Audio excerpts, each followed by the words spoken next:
Imam Mahdi sebenarnya dari golongan manusia biasa atau golongan Nabi. Nama dia Muhammad, nama ayah dia Abdullah. Ketika dia datang, dia akan menebarkan qistan wa adalah, keadilan. Awal-awalnya orang ingin mengangkat dia sebagai pemimpin, dia tidak mahu. Dia tidak pernah menampakkan dirinya sebagai lebih daripada orang lain. Tapi yang pasti dia adalah zuriat keturunan Rasulullah sallallahu alaihi wasallam. Bernama Muhammad bin Abdullah, namanya sama dengan nama Nabi sallallahu alaihi wasallam. Dia tidak melebihkan dirinya daripada orang lain. Dia akan menebarkan, dia akan dibaiat oleh para ulama-ulama. Dari mana ulama tahu bahwa dialah Imam Mahdi yang ditunjukkan Allah Subhanahu wa taala? Ittaqu firasatal mu'min. Takutlah kamu kepada firasat orang beriman. Fa innahu yanzuru binurillah, karena dia memandang dengan pandangan Allah Subhanahu wa taala. Ada bisyarah, ada ilham. Kalau kepada para nabi diberikan mukjizat, maka para wali-wali diberikan karamah, maka ulama-ulama ini diberikan Allah Subhanahu wa taala nur. Ketika orang datang bertanya kepada Imam Abu Hamid Al-Ghazali, "Ya Ghazali, apa ma'rifah itu hai Ghazali?" Kata Imam Al-Ghazali, nurun yaqdhifullahu fi qalbi abdi. Cahaya yang dipancarkan Allah kepada hati seorang hamba. Kita tunggu saja. Kita ikut para ulama kita. Jangan kita cari-cari. Sekarang ada pula orang yang mencari. Dia sudah lahir atau belum? Kampung dia di mana? Lahirnya di hospital mana? Bidannya siapa? Tak perlu kita cari. Kita hanya menunggu, beriman, beramal soleh, maka Allah akan selamatkan kita dari fitnah akhir zaman ini insyaAllah. Man qara'a surat Al-Kahfi, sesiapa yang membaca mengamalkan surat Al-Kahfi, adha'a lahu min nur, maka Allah akan jaga dia dengan cahaya dari Allah. Ma bainal jumu'ataini, dari Jumat ini ke Jumat ini dijaga Allah Subhanahu wa taala. Siapa yang berpegang teguh kepada sunnah Rasulullah, maka dia akan dijaga Allah Subhanahu wa taala. Saking banyaknya orang mengaku-ngaku Imam Mahdi, maka kata Ibnu Khaldun, hadis-hadis tentang Imam Mahdi ini adalah dhaif dan maudhu. Tapi sebenarnya pendapat Ibnu Khaldun ini dibantah oleh ulama. Karena dia pun berdapat demikian karena saking banyaknya orang mengaku Imam Mahdi, Imam Mahdi. Padahal dia adalah Imam Mahdi yang palsu, bukan yang asli seperti yang dijanjikan oleh Rasulullah sallallahu alaihi wasallam. Kenapa terjadi dalam diri manusia ini? Selepas dia bertaubat, dia ulang lagi. Selepas itu berlaku lagi perkara yang sama. Dia buat taubat, dia ulang lagi.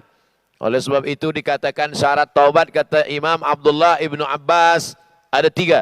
Yang pertama, an-nadamu fil qalbi, menyesal dalam hati. Selepas menyesal, al-iqraru bil lisani, dia ikrarkan dengan lidah. Makna ikrar bil lisan, banyak-banyak beristighfar. Astaghfirullahaladzim. Yang lebih panjang, astaghfirullahaladzim alladzi la ilaha illa huwal hayyul qayyum wa atubu ilaih. Yang lebih panjang lagi, sayyidul istighfar. Al-itmaru alla ya'uda ilaihi abadan. Tekad kuat dalam hati, aku tidak akan ulang untuk selamanya.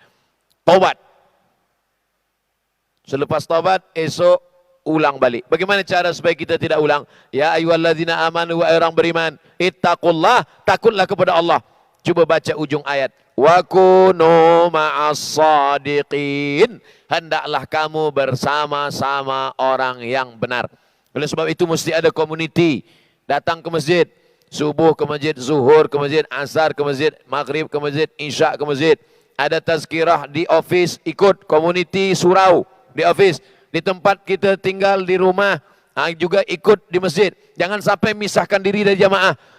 Kerana serigala hanya akan menerkam kambing-kambing yang menjauhkan diri dari jamaah. Makanya kata Nabi SAW, alaikum bil jamaah. Mudah-mudahan Allah menerima taubat kita dan taubat nasuha insyaAllah. Kita tahu setiap manusia ada hak dengan Allah dan hak sesama manusia. Andai buat salah dengan manusia sebelum ini, tak tahu sudah kemana dia pergi, bagaimana cara minta maaf? Cari dia. Saya dah cari dia, tak jumpa Ustaz. Di mana kamu cari? Di Google. Oh, di mana kampung halaman dia? Cari dia. Sampai dia dapat. Kalau kita ada hutang piutang, cari ahli warisnya, bayarkan. Bagaimana kalau dia tak ada, ahli warisnya tak jumpa, kita hitung kira berapa hutang kita kepada dia. Waktu dulu kita pinjam menurut harga emas. Jadi kalau kita pinjam tahun 70, RM100. Tak sama RM100 tahun 70 dengan 2020. Maka yang stabil, yang normal itu adalah harga emas. Kita hitung kira harga emas tahun 70. Sekarang kita bayarkan. Jadi kalau masa itu 100 gram, 1 gram, maka kita bayar sekarang 1 gram emas. Lalu kemudian kita bayarkan, selepas itu kemana kita bayarkan? Masalih ammah, maslahat umum, awam, yang dipakai orang banyak. Kaum muslimin muslimat. Untuk masjid, untuk yatim, untuk fakir miskin, untuk sekolah tahfiz, kita niat bayar hutang. Selepas itu barulah kita minta ampun kepada Allah. Kita kirimkan sedekah untuk dia. Ayu sadaqatu afdal. Apa sedekah yang paling afdal ya Rasulullah? Kata Nabi, sakyul ma, memberi air minum. Buatkan air minum, sedekahkan, hadiahkan pahalanya. Bezanya kalau untuk orang tua, kita tak perlu cakapkan. Tapi kalau orang lain, perlu kita katakan, Allahumma ausil sawaba ma anfaqtuhu ma tasaddaqtuhu. Ya Allah, sampaikan pahala sedekahku ini kepada almarhum Fulan bin Fulan. Selepas itu kita doakan, Allahumma ighfir lahu warhamhu wa'afihi wa'fu anhu waj'alil jannata mathwahu. Allahumma ja'al quburahu rawdatan min riyadil jinan, la taj'al quburahu hufratan min hufarin niran.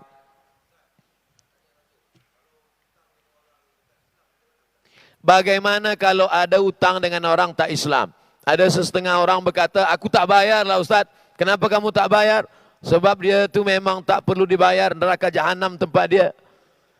Sebenarnya bukan sebenarnya dia berpegang kepada dalil, tapi memang dia niat tak bayar. Apakah Nabi pernah berhutang kepada orang tak Islam? Ada dalil. Wadir'uhu marhunun inda yahudiyin. Ketika Nabi meninggal, baju besi Nabi hilang. Dir'ah namanya. Dicari baju besi Nabi. Mana baju besi? Kalau perang, guna baju besi. Supaya tombak anak panah tak kena ke tangkai jantung.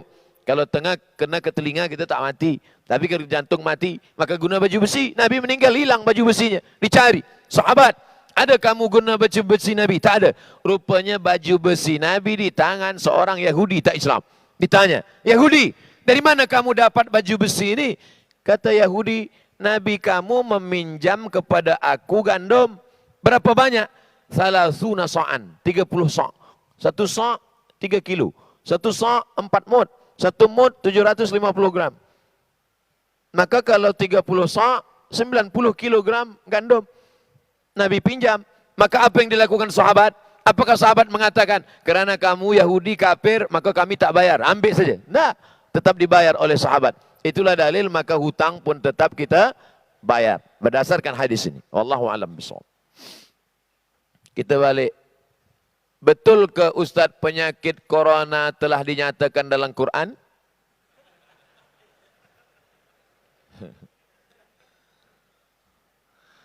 Dia tengok dalam FB dia.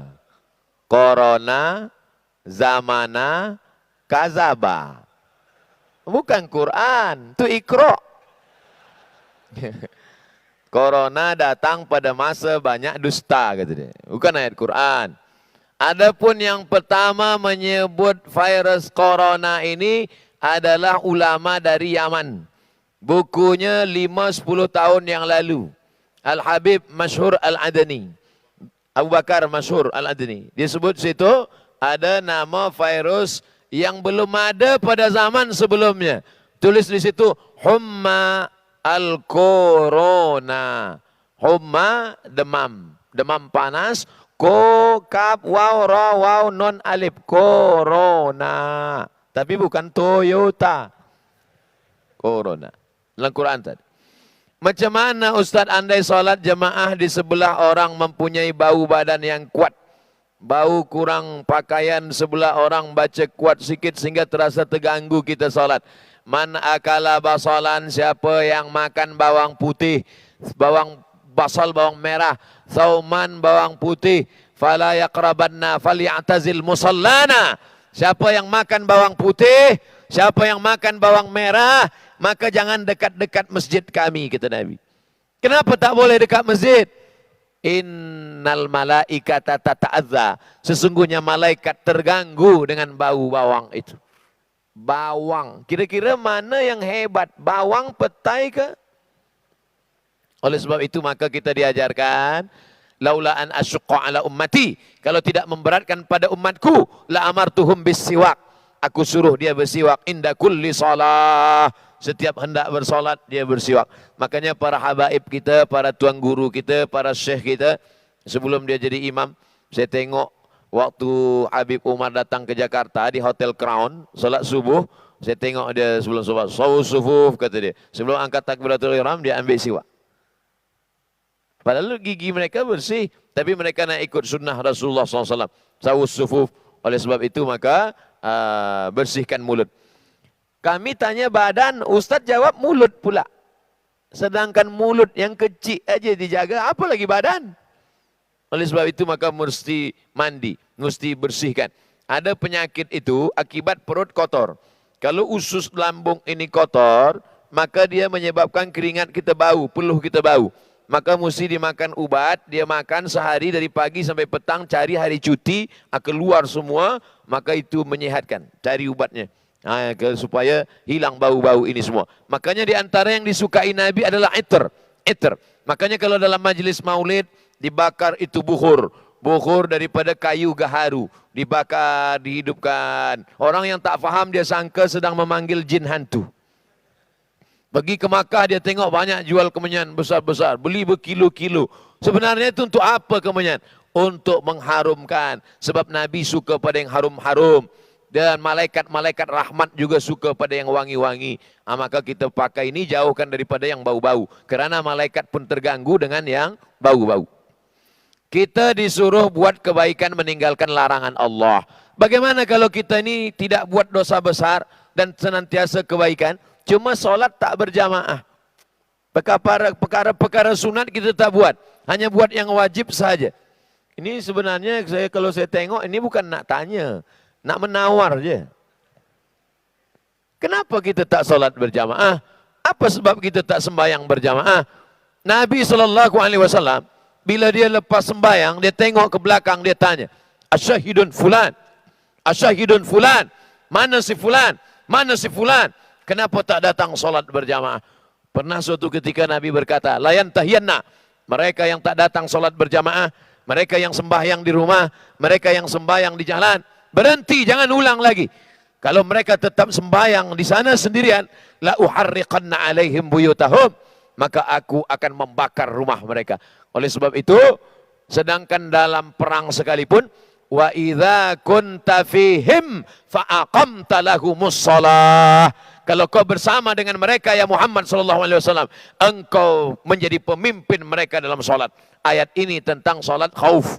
Apa maknanya? Sedangkan dalam perang sekalipun Nabi tetap solat berjamaah. Mengapa kita yang dalam keadaan aman, selesa, selamat, kenapa tidak solat berjamaah? Oleh sebab itu, solat berjamaah adalah syiar umat. Saya tak ragukan lagi tentang solat berjamaah. Di Malaysia, di mana-mana masjid saya tengok penuh. Semuanya ramai dengan solat berjamaah. Mudah-mudahan kita istiqamah insyaAllah. Sudah buat baik dengan keluarga mertua, sudah melayani keluarga suami dengan baik, tapi masih dibalas dengan layanan yang buruk. Kadang-kadang suami pun menyebelahi saya, bagaimana lagi saya lakukan? Bolehkah saya tak balik terus ke rumah? Kita niat baik, kita buat baik, kita amal baik. Kalau datang baik, berarti Allah bagi baik. Kalau datang tak baik, husnuzan kepada Allah Subhanahu wa taala. Kalau ada fitnah, in ja'akum fasiqun binaba'in fatabayyanu. Dalam qiraat lain fatathabbatu, mesti ada clear, mesti dijelaskan. Ini salahnya di sini, ini di sini. Jangan ikutkan fitnah-fitnah. Kalau ada orang tuduh macam-macam, tanya kita, kamu kenapa menuduh saya? Kenapa, apa yang salah? Mesti jelaskan. Kalau kita udah jelaskan, orang tak boleh terima, maka kita tak boleh paksa orang. Afa anta tukrihun nasa? Apakah kau paksa orang lain supaya percaya kepada engkau? Tidak. Kita hanya disuruh menjelaskan. Innama anta munzir. Engkau hanya menjelaskan. Lasta alaihim bimusaitir. Engkau tak ada kuasa untuk memaksa orang lain. Maka bila kita dah jelaskan, tapi jangan lupa ada satu lagi. Di balik usaha manusia, ada senjata orang beriman. Ad-du'a silahul mu'min. Doa, senjatanya orang beriman. Banyak-banyak bertawassul dengan salawat. Banyak-banyak bertawassul dengan Al-Fatihah. Ya ayyuhalladzina amanu taqullah. Bertakwalah kamu kepada Allah. Wabtaghu ilaihil wasilah.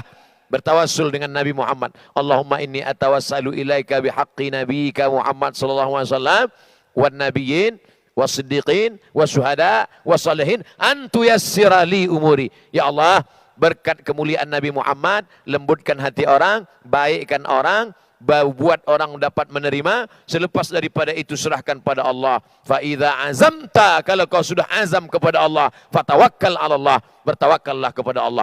Mana boleh bertawassul kepada orang yang sudah meninggal dunia? Kata setengah orang, tak boleh bertawassul kepada orang sudah meninggal dunia. Tengok hadis Nabi tentang menguburkan Fatimah, istri Abu Talib, ibu mak daripada Ali bin Abi Talib. Masa Nabi dapat berita bahawa mak angkat dia, makcik dia bernama Fatimah meninggal dunia, Nabi menggali kubur. Makam Fatimah itu Nabi sendiri yang menggalinya. Nabi masuk ke dalam, Nabi berdoa. Apa doa Nabi? Allahumma inni as'aluka bihaqqin nabiyyin. Aku meminta kepada engkau dengan para nabi-nabi. Disebutkan dalam kitab Al-Mu'jam Al-Kabir Imam At-Tabrani. Artinya apa? Nabi Muhammad bertawassul dengan nabi-nabi sebelumnya. Nabi-nabi sudah meninggal dunia dan mereka punya kehidupan yang khas, tak sama macam kita. Wala taqulu liman yuqtalu fi sabilillahi amwat. Jangan kau katakan mereka mati, wal ahya, mereka hidup. Walakin la tas'urun, kamu yang tak dapat merasakan kehidupan mereka. Oleh sebab itu jangan hiraukan tentang orang yang menolak tawassul. Kita tetap bertawassul dengan sallallahu alaihi wasallam, bertawassul dengan Al-Fatihah, bertawassul dengan Yasin untuk hajat-hajat kita, termasuklah hajat puan yang terkait dengan hati manusia. Bolehkah menulis satu ayat Quran di atas kertas? Contohnya Yasin ayat 58, surah Az-Zumar 73, surah Ar-Ra'du 24, surah Al-Qadar ayat 5. Ayat-ayat ini ditulis di atas 4 gelar kertas, tampal pada setiap penjuru rumah. Betul ke kaidah itu boleh mengelak daripada wabah, penyakit dan bencana? Ya ayyuhalladzina amanu, hai orang beriman, idza quri'al Qur'an, kalau Quran dibacakan, fastami'u lahu, dengar baik-baik, wa ansitu, diam, la'allakum tur'amun, mudah-mudahan kamu mendapat rahmat. Kalau kamu mendengar bacaan Quran, diam, mudah-mudahan kamu dapat rahmat. Sedangkan mendengarnya saja dapat rahmat, apalagi membacanya. Itu membaca. Bagaimana kalau menulis? Majmu' Fatawa Ibnu Taimiyah. Kenapa Ustaz ni sikit-sikit Ibnu Taimiyah, sikit-sikit Ibnu Taimiyah? Sebab yang banyak membid'ahkan ni kan yang ikut Ibnu Taimiyah. Maka kita pakai fatwa guru dia. Kata Ibnu Taimiyah, kalau dituliskan ayat di kertas, dituliskan ayat pada mangkuk. Tuliskan ayat pada mangkuk dengan tinta, dawat, tapi dawatnya tak ada racun. Selepas dituliskan itu, lalu disiramkan air. Lalu kemudian airnya diminum, maka boleh untuk istisqa. Oh, itu kan ulama belakangan. Bagaimana dengan kalangan salaf? Abdullah bin Abbas. Kata Abdullah bin Abbas, dituliskan ayat di kertas, lalu kemudian dituliskan ayat di kertas, lalu kemudian dimasukkan ke dalam air, lalu kemudian air itu diminum pada orang yang akan melahirkan anak, diminum untuk memudahkan dia. Lalu kemudian orang memilihlah ayat-ayat yang bersesuaian, namanya tayamun. Tayamun artinya mencari yang bersesuaian. Dituliskan orang ayat di situ. Tok Guru, ayat apa yang Tok Guru tuliskan tadi? Dia tengok baca, idza zulzilatil ardu zilzalaha. Apa hubungan dengan orang melahirkan? Wa akhrajatil ardu athqalaha. Sebagaimana keluar isi dalam perut bumi, keluar pula lah anak dari perut istrimu, kata dia. Menyesuaikan apa yang bersesuaian dengan yang ada dalam ayat. Littabaruk, untuk mengambil barakah. Boleh jadi dia dapatkan daripada ijazah daripada guru-guru dia. Saya dulu waktu menulis risalah doktorah, musyrifnya namanya Profesor Syekh Umar Al-Ma'ruf Ali. Saya datang ke rumah Syekh Umar Al-Ma'ruf Ali, dia tulis ayat. Setelah dia tulis ayat, lalu kemudian dia lipat. Setelah dia lipat, dia gulung, dia ikat pakai benang. Dia bagi pada ada jamaah yang sakit. Saya tengok saja. Dalam hati saya, ini nampaknya bid'ah nih. Wa kullu bid'atin dhalalah wa kullu dhalalah finnar. Apa kata dia? Abdus Samad, hadhihi tamimah syar'iyah. Ada yang tak boleh, haram. Tapi yang ini boleh sebab ini syar'i. Ini ayat-ayat ruqyah. Mungkin dia tahu dalam hati saya nak salahkan dia. Ittaqu firasatal mu'min. Oleh sebab itu boleh. Cuma yang dikhawatirkan kalau dia buat gini nanti dipijak. Ini dikhawatirkan jangan sampai dipijak orang sebab dia letak dalam tanah, tak boleh, haram. Atau dia bawa ke dalam toilet, maka ini haram. Jadi sebalik. Maka sebagiannya lagi pula ada yang menulis huruf saja, dia tidak sambung untuk mengelakkan kalau bersambung dia khawatirkan akan. Kalau ingin dia buat, maka dia buat seperti yang dalam cawan, atau dia tuliskan kertas dimasukkan sebagai doa istisqa, atau yang dia bacakan kemudian dia hembuskan ke air. Adapun yang dikhawatirkan dipijak, dikhawatirkan terkena najis, dikhawatirkan bawa masuk ke dalam toilet, maka sebaiknya dihindarkan. Untuk apa? Ihtiyat, untuk lebih berhati-hati. Tapi hukum asal istisqa dengan Quran, maka dari Quran sendiri. Wa nunazzilu minal Qur'ani ma huwa syifa. Kami turunkan Al-Quran ini adalah untuk syifa, untuk obat. Kenapa Allah tak mengatakan dawa? Obat dalam bahasa Arab dua, ada dawa, ada syifa. Ternyata dalam bahasa Arab, kalau dawa boleh sehat, boleh tidak. Tapi kalau syifa pasti sehat dengan izin Allah. Maka Allah gunakan kata wa nunazzilu minal Qur'ani ma huwa syifa, bukan wa nunazzilu minal Qur'ani ma huwa dawa. Wallahu a'lam bishawab.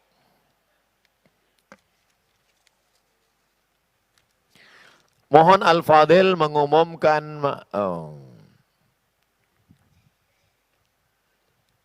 Masjid Negeri Sultan Ahmad I dibantu oleh unit amal membuat kutipan sumbangan ramai meningkatkan lagi pengimarahan Masjid Negeri Sultan. Segala sumbangan diucapkan ribuan terima kasih. Saya biasanya dalam tazkirah, kalau di Indonesia Tabligh Akbar ada kumpulkan derma, biasanya saya tengah tazkirah tu ada kotak-kotak. Tapi nampaknya di Pahang tak ada lagi orang bagi pakai box kotak sedekah. Sebab dia terus saja transfer melalui bank. Begitu kita cerita, ma'akal tafa'afnaita, yang kau makan akan busuk. Wa malabista fa'ablaita, yang kau pakai akan lapuk. Wa ma tasaddaqta, yang kau dermakan untuk Masjid Sultan Ahmad I, itu yang akan kau bawa mati kekal abadi. Allahu Akbar. Dia pun terus keluarkan handphone, dia tulis transfer ke bank.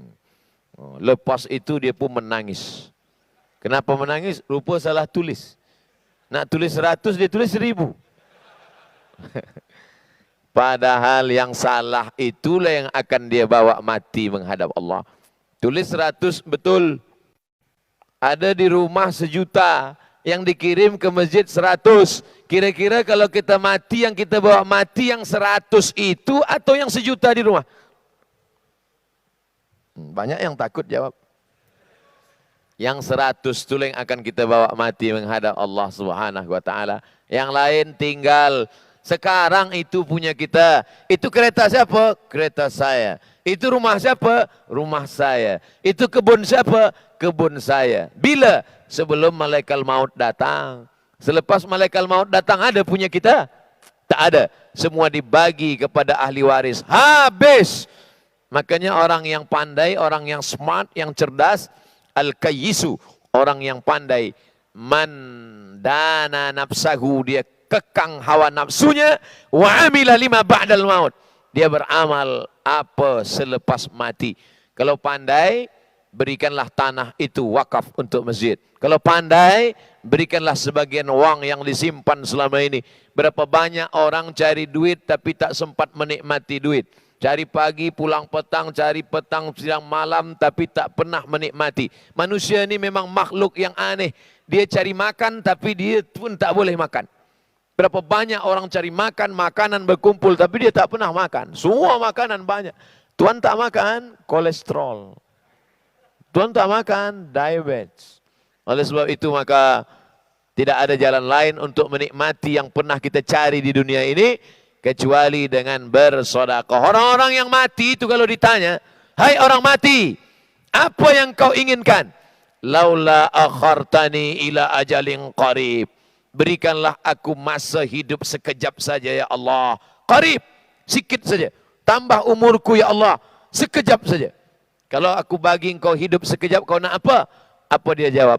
fa as-saddaqa, aku ingin bersedekah. Dia ingin bersedekah. Seandainya umur dia panjang, dia hanya ingin satu saja. Fa as-saddaqa, aku ingin bersedekah. Tasaddaqu, bersedekahlah. Untuk apa? Bersedekah menolak bala, jauh daripada musibah. Bersedekah untuk apa? Kata Nabi SAW, da'u mardakum bisadaqah. Banyak-banyaklah kamu bersedekah untuk mengobati sakit zahir dan batin. Datang seorang lelaki, hatinya keras, syaka, mengadu kepada Rasulullah SAW. An qaswatil qalbi, hatinya keras. Apa kata Nabi SAW? At'imil masakin, wamsah ra'sal yatim. Sapu kepala anak yatim, bagi makan fakir miskin. Cara melembutkan hati. Sadaqatus sirri tadfa'u mitatassu. Orang yang bersedekah menderma, menolak mati su'ul khatimah.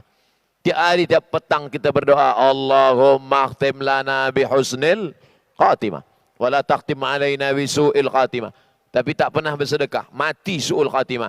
Cara yang paling baik menolak su'ul khatimah adalah dengan cara bersedekah. Ada seorang pemuda, belum menikah, anak lajang, mati di belakang makam Ibrahim. Ini makam Ibrahim, selepas dia tawaf, di belakang makam Ibrahim, sujud terakhir. Pakaian ihram, lepas tawaf, dalam Masjidil Haram, di tanah haram, dalam keadaan suci berwudu, di tempat yang mulia firman Allah, wattakhidhu mim maqami Ibrahim musalla. Banyak orang heran, dia bukan ulama, dia bukan alim, dia manusia biasa, pemuda belia. Heran orang, datang ke rumah orang tuanya, bertanya kepada bundanya, bertanya kepada maknya, apa amalan anakmu? Kenapa dia diberikan Allah mati husnul khatimah di sujud terakhir? Aku pun tak tahu. Selepas seminggu, sepekan dia meninggal dunia, datanglah perempuan membawa anak-anak yatim. Seorang janda membawa anak yatim, bercerita, anak puan yang meninggal ini setiap bulan dia gaji, dia bagi 1/3 gajinya untuk anak yatim. Tapi tak ada orang tahu, Allah muliakan. Makanya nanti kalau puan mana tahu suami puan meninggal, lepas tu ada janda datang, itu tanda husnul khatimah. Tapi dengan makna dia bagi makan fakir miskin, dia bagi anak yatim. Suami kamulah yang selama ini menderma ke masjid, yang selalu memberikan. Dia tak pernah popular, orang tak tahu, tak ada di televisyen, tak ada di YouTube. Tapi kenapa malaikat selalu, kam min masyhurin fil ardi walam yakun ma'rufan fis sama. Berapa banyak orang yang masyhur di bumi tapi tak dikenal malaikat di langit. Tapi berapa banyak orang yang di dunia tak dikenal, tapi tiap-tiap hari malaikat menengok catatan amalnya. Datang malaikat pagi naik ke atas ditengok dia. Datang malaikat malam menengok catatan amalnya dia. Sebab apa? Sebab masjid dia, sebab tanah wakaf dia, sebab sedekah dia. Tiap-tiap hari orang beramal, amalnya tetap mengalir. Tidak ada cara menyelamatkan harta kita selain satu jalan, yaitu dengan sedekah. Makanya ada 7 pintu: zakat, wakaf, infak, sedekah, wasiat, hibah, ghanimah. 7 jalan untuk pada ibadah harta. Ibadah badan banyak: zikir, salat, puasa, tawaf, sa'i, tahallul, menolong orang, jihad, berdarah, kena tombak, kena panah, baca Quran, salat, puasa. Ini semuanya ibadah badan. Tapi ibadah harta, zakat, wakaf, infak, sedekah, wasiat, hibah, ghanimah, ini sajalah pintu-pintunya. Dapat 7 pintu ni seperti sahabat Nabi dan tabi'in, alhamdulillah. Tak dapat 7 pintu, pilih salah satu dari pintu ini. Dan salah satu pintu masuk ke dalam surga ada namanya babus sedekah. Mudah-mudahan kita masuk dari pintu-pintu ini insyaAllah. Amin ya rabbal alamin. Itulah yang boleh disampaikan oleh Al-Faqir Abdul Somad pada malam ini. 30 menit soal jawab, 90 menit tazkirah beserta saya jawab. Mudah-mudahan 90 menit ini menjadi bekal kita menghadap Allah Subhanahu wa taala di majlis yang mulia, majlis yang dihadiri oleh para malaikat. Mari kita sama berdoa kepada Allah. Astaghfirullahalazim, astaghfirullahalazim, Astaghfirullahal azim alladzi la ilaha illa huwal hayyul qayyum wa atubu ilaih. Ala hadhihi niyyah wa kulli niyatin salihah. Al-Fatihah. Bismillahirrahmanirrahim. Alhamdulillahi rabbil alamin. Arrahmanir rahim. Maliki yaumiddin. Iyyaka na'budu wa iyyaka nasta'in. Ihdinas siratal mustaqim. Siratal ladzina an'amta 'alaihim ghairil maghdubi 'alaihim waladdallin. Amin. Allahumma salli ala sayyidina Muhammad wa ala ali sayyidina Muhammad. Allahumma inna natawassalu ilaika bihaqqi nabiyyika Muhammad sallallahu alaihi wasallam wan nabiyyin was-siddiqin wasyuhada'i was-salihin wa bisirril Fatihah an tuyassir lana umurana, mudahkan segala urusan kami ya Allah, umurud dunya wal akhirah, urusan dunia dan akhirat. Allahumma waffiqna lima tuhibbuhu wa tardah. Masukkan taufik dan hidayahmu dalam hati kami supaya kami beramal dengan amal yang kau cintai dan kau ridai ya Allah. Allahumma ja'al hadzal balada baladan aminan mutmainnan ya'ti rizquhu min kulli makan. Jadikan negeri ini negeri yang aman, damai, sempurna rezeki dari segala penjuru kau berikan ya Allah. Allahumma waffiq ulata umurina, pemimpin-pemimpin kami, jadikan mereka orang-orang yang istiqamah menerima amanahmu ya Allah. Allahumma ja'al abna'ana wa banatina minas salihin was salihat. Jadikan anak-anak kami menjadi anak-anak yang saleh dan salihah. Allahumma waffiq ulama'ana, ulama-ulama kami, berikan taufik dan hidayahmu ya Allah. Allahumma matti'na bituli umurihim, panjangkan umur mereka, dengan panjangnya umur mereka kami mendapatkan keberkahan dari mereka ya Allah. Wa qawi imanahum, kuatkan iman mereka. Wa sahih ajsadahum, sehatkan jasad mereka. Wa ja'alhum min a'immatina, jadikan mereka menjadi imam-imam pembimbing kami dalam jalanmu ya Allah. Rabbana ighfir lana dzunubana, ampunkan dosa kami, wali abaina, ayah kami, wali ummahatina, bunda kami, wali azwajina wa dzurriyyatina, keluarga dan anak cucu keturunan kami, wali man hadarana, semua yang hadir di majlis ini ampunkan silap salahnya ya Allah. Wali ikhwanina alladzina sabaquna bil iman, saudara-saudara kami yang sudah mendahului kami dengan iman. Allahumma ja'al quburahum radatan min riyadil jinan, jadikan kubur mereka salah satu dari taman-taman surgamu ya Allah. La taj'al quburahum hufratan min hufarin niran, jangan jadikan kubur mereka salah satu dari lubang nerakamu ya Allah. Allahumma ja'alna minal ladzina yastami'una al-qawla fayattabi'una ahsanah, jadikan kami orang-orang yang mendengarkan nasihat yang baik lalu mengiringinya dengan amal yang baik. Allahumma arzuqnal istiqamata 'ala syari'atil gharra wa tariqatil bayda, berikan kami istiqamah dalam syariat yang lurus dan jalan yang benar ya Allah. Allahumma hawwin 'alaina fi sakaratil maut, ringankan kami semasa sakaratul maut. Allahumma ja'al akhir kalamina 'inda intihai ajalina, jadikan akhir kalam kami manakala ajal kami sampai, yang terakhir keluar dari mulut kami la ilaha illallah Muhammadur Rasulullah sallallahu alaihi wasallam, kalimatu haqqin 'alaiha nahya, dengan itu kami hidup, wa 'alaiha namutu, dengan itu kami mati, wa biha nub'atsu, dengan itu kami nanti dibangkitkan di padang mahsyar ya Allah. Allahumma jama'na ma'al habibil mustafa fi jannatikal ula, satukan kami bersama Nabi Muhammad sallallahu alaihi wasallam dalam surga jannatul firdaus. Allahumma akhtim lana bihusnil khatimah wa la takhtim alaina bisu'il khatimah. Rabbana atina fid dunya hasanah wa fil akhirati hasanah wa qina adzaban nar wa adkhilnal jannata ma'al abrar ya aziz ya ghaffar. Wa sallallahu ala sayyidina wa maulana syafi'ina wa dhukhrina Muhammad wa ala alihi wa sahbihi wa sallam. Walhamdulillahi rabbil alamin. Taqabbalallahu minkum, taqabbal ya karim. Allahu Akbar. Terima kasih segala perhatian. Mohon maaf segala kesilapan dan kekhilafan. Jaga kebersihan dan ketertiban. Wassalamualaikum warahmatullahi wabarakatuh. Waalaikumsalam warahmatullahi wabarakatuh.